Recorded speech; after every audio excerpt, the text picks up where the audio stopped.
Hey everyone, big NHL August news. The St. Louis Blues and Pittsburgh Penguins make a trade here. So the Blues, they acquire a 2025 second round pick and a fifth round pick in exchange for a 2026 second round pick going to the Penguins and a 2025 third round pick.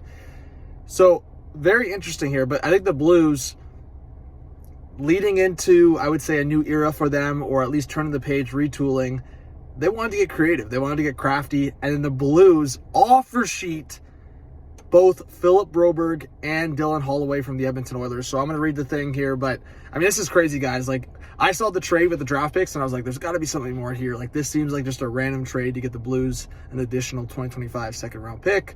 But it's to get their own and have the proper draft compensation. As if you guys don't know, when a team signs a player to an offer sheet because they are a restricted free agent in an RFA, the other team has the opportunity to match, or they get compensation from the other team. So we'll talk about it.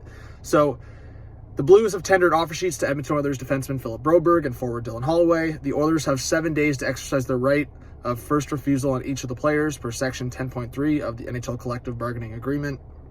The Blues will have no further comment until the Oilers have made their decision as whether to match or not.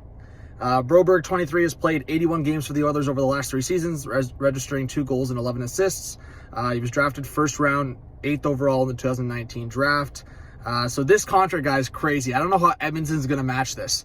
The Oilers are going to have to match a 4.580 basically per year. So 4.5 million, just over that, which is the maximum offer that would require a second round pick of compensation. So my thing is, how highly do the Oilers see Broberg?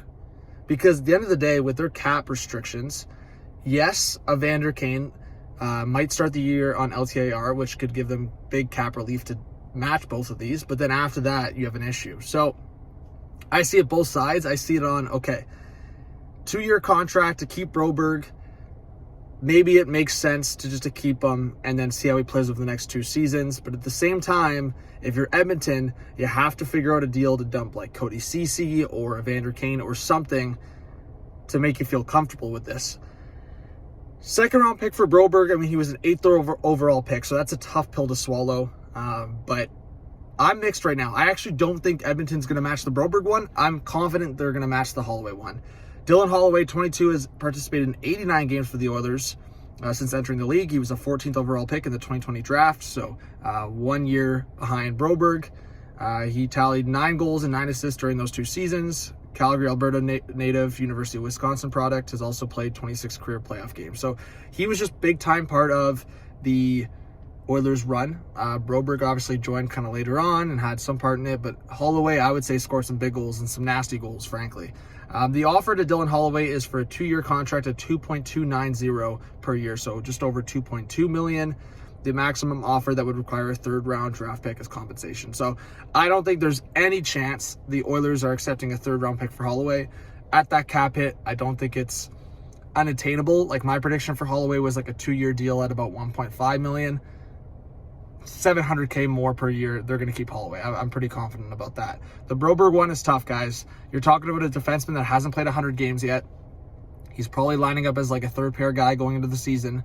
And to get a 2nd-round pick back, cap relief, like, there's a conversation there where you just kind of, you let it go because you've made some good trades. You made the Savoy trade. You've been in the Stanley Cup final. But at the same time, Broberg, I think, is still a very good asset, and I think he's going to be a top 4 defenseman in this league for a long time. So I'm torn. I think if you could trade Ceci, you obviously keep Broberg, but I think for the Oilers' sake, maybe you don't bring back Broberg and still trade Ceci and just go after a bona fide top 4 D-man. So I'm all over the place, guys, with the Broberg one. I'm leaning towards the Oilers. Don't keep him. Oilers fans, rip me a new one. But I'm just thinking $4.5 million for a guy that hasn't played 100 games, and you still get a 2nd-round pick back. I mean, you're going to have quite the hate going towards the Blues. There's going to be a bit of a rivalry. There's going to be a bit of those conversations like the Carolina Hurricanes and Montreal Canadiens had with the Kotkaniemi. But this is really interesting. So comment your thoughts, guys, down below. Hit that subscribe button if you're new, like button, all that good stuff. But Dylan Holloway, Philip Broberg, offer sheets from the St. Louis Blues. We'll see if the Oilers match. We'll talk soon. Peace.